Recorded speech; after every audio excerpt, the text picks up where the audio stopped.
And welcome to Broncos Digest. I am one of your hosts, Sebastian, met with Mark, your other host here. We're really excited to do a dual video here because we have some really exciting news and just wanted to recap a little bit of the game for you. But how are you feeling, Mark, on this Tuesday? Doing super awesome. Like you said, crazy news for the Broncos dropping today. Very busy day in Denver sports. And, Yep. just such a good time for this channel to be kicking off. A lot of really exciting things happening. We got the first game of the season, and then Yep. we've got this, arguably, what I'd say some of the biggest news in the last few years for the Broncos breaking earlier today. And, I'm really excited to get to break it down and continue just the early growth of this channel. Absolutely. Me too. And let's just kind of jump right into it. Make sure to subscribe before we do and get this thing to 1,000 subscribers. That is our goal. We want to be able to do live streams with everybody and just keep this thing rolling. But what are we talking about right now?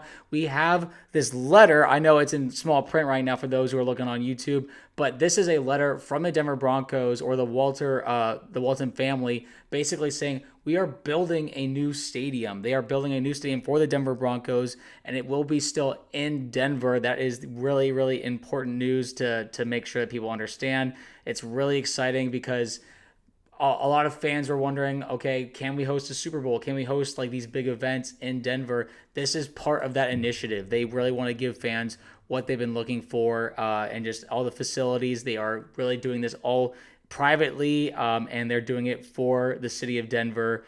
And something that they wanted to talk about. Zach Stevens, one of the beat reporters, said, "This is remarkable. Over the last decade, 9 NFL stadiums have been built or are being built and have used $6.5 billion in public funding. That's an average of 7.26 million or 726, million dollars stadium in funding, in public funding and taxes.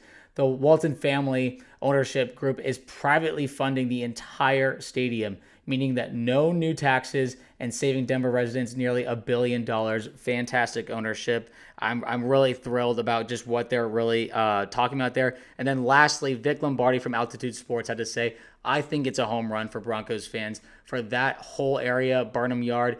And it's going to have a retractable roof. Sorry, you can leave the roof open if it's a slight snowfall, but if there's a blizzard, let's get that roof up. You'll have that option, and also the option of the Super Bowl, the Final Four, and many other big events. That's a big deal. So obviously, I know I regurgitated a ton of stuff there, but how are we feeling about this news, Mark? I mean, this is massive for Broncos fans, Broncos players, everybody that's engulfed in the Denver Broncos community has to be feeling really positive about this. It is a massive upgrade, of course, in Power Field at Mile High. It's a very historic spot. It's where the Broncos were born. It's where they've had a lot of really cool historic moments happen in the past. But as the market is continuing to get bigger, upgrading to an area like Burnham Yards, that's going to be really, really beneficial for the Denver Broncos. I actually went out and visited the area myself today with my one of my other jobs that I work. It is a massive plot of land, so much space to work with. It's right off 6th Avenue, very close to the original Denver Broncos stadium. So it's not a really massive move location wise, but obviously a lot of work and a lot of construction is going to go into getting some of the roads, getting some of the buildings, clearing out the area.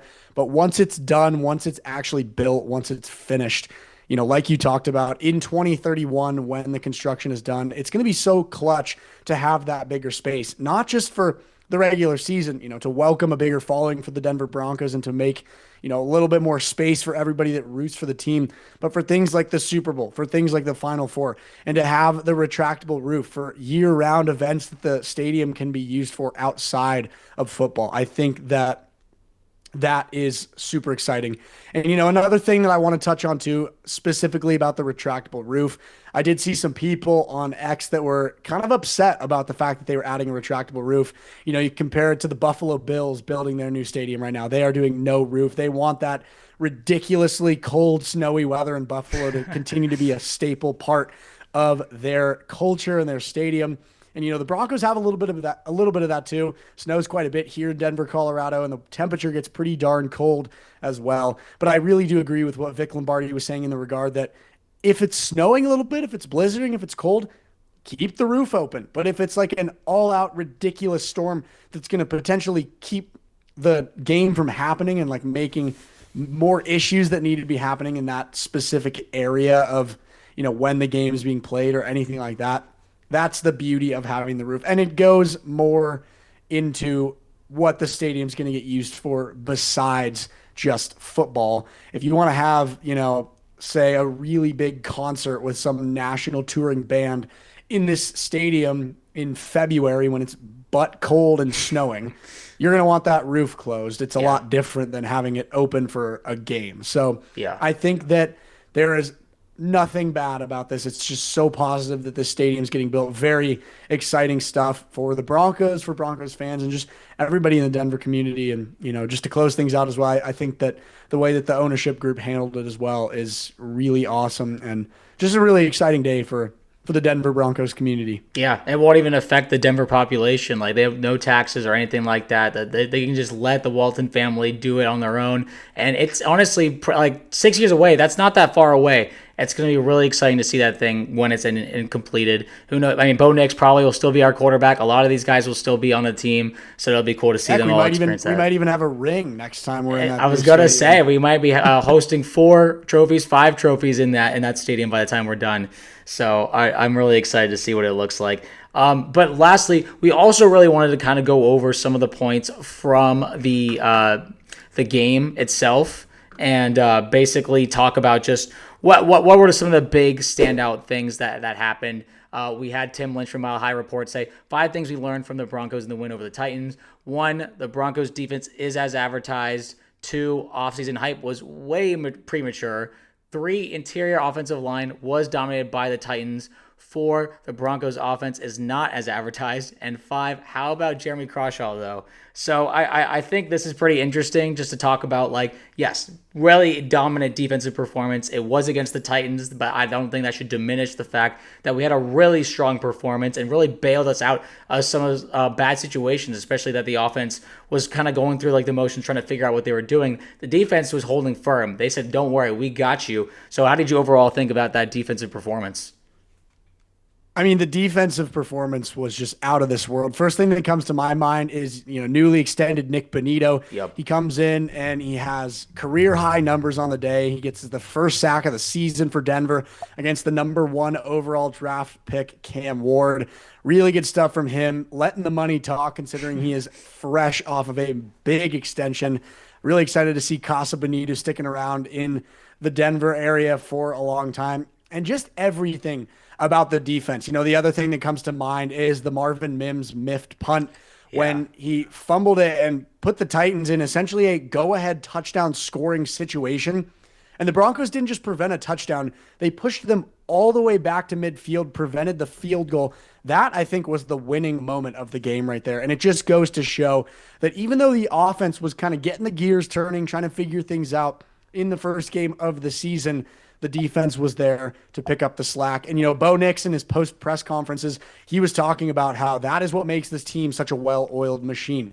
When the offense isn't picking up the slack that they need to, the defense is able to figure out the ways to fill the gaps and keep the team at a high point. I think that one of the most notable aspects about the NFL, I heard this quote recently, I don't remember who said it, but good teams win games even when they play badly. It happened a few times last year. One game that comes to mind is the Broncos versus Colts game last year. Yes. That was a horrible performance from Denver, but they found a way to win still, and that played a pivotal role in them clinching that playoff berth to play the Buffalo Bills in the first round of the playoffs last year. Good teams win football games even when they play poorly, and a win is a win in the NFL, and I think that this is I'm actually really happy with the way that things went in this game for the Broncos. I think that going into this game, there was a lot of hype and a lot of excitement around Denver, almost a little bit too much to the point where I think a lot of people are going to be a little bit disappointed. And so the fact that this wasn't a blowout game, the fact that it was close and that there was a lot of struggles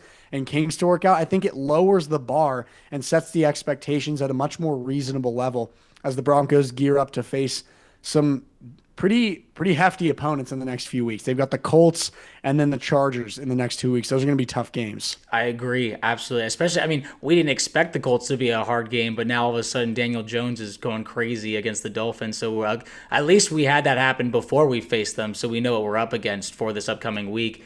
And I do think that the defense will be up to the challenge no matter who we're playing. It's really about the offense holding their end of the bargain. And I know there's a lot of concerns like, okay, did Bo Nix regress? Are we in the sophomore slump? I don't think that that's the case. I think Bo himself really just needed to get the rust off. That's typically how week one goes. I mean, just look at the Bengals from last year. They always struggle at the beginning of the season, and then they hit their stride in the middle. But for us, if we're going to be getting the rust off and get the win at the same time, that's nothing but a positive. You can't complain about getting a win. You always want to learn from a win. And I think Bo himself, he's very good at taking accountability. He's making sure that he's on the same page as Sean Payton. It was really interesting to see during the game. He was like pointing at like receivers, make sure you're hitting your mark.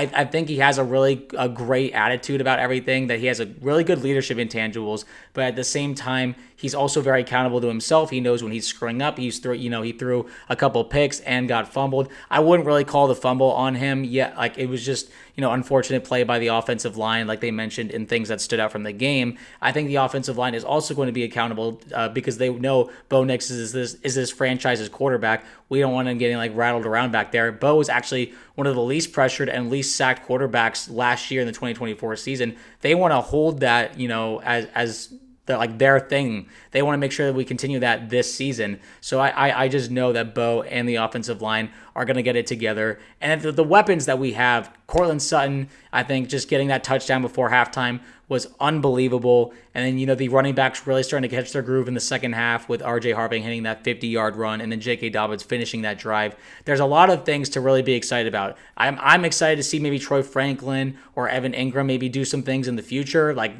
they obviously had quiet games. Marvin Mims looking for some redemption a little bit. But I want to ask you, what are you feeling about with the offense right now? Like, whether you're worried about the offense or do you still feel relatively confident like I am?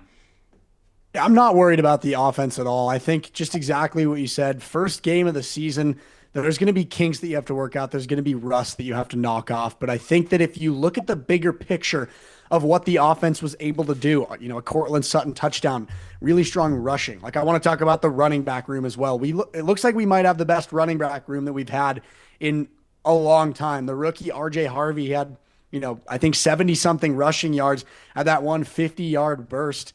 That was the longest rushing play by a Denver Broncos running back since November of 2022.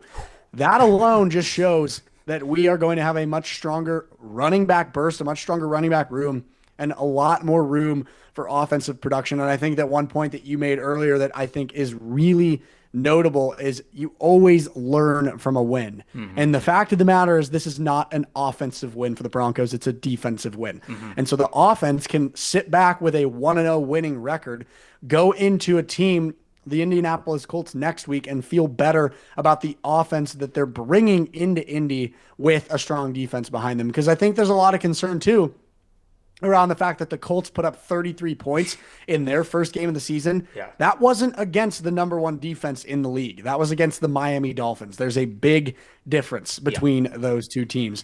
So it's going to be a really interesting game, and I'm really excited to see what the Denver defense can do against a little bit stronger of a team in the Indianapolis Colts. But more notably, how is the Broncos offense going to learn and then improve in this week 2 game coming up here? This is a really good time to remember, like you mentioned with the Colts last year, where Bo was struggling early and then they got it together in the second half and really rebounded really well.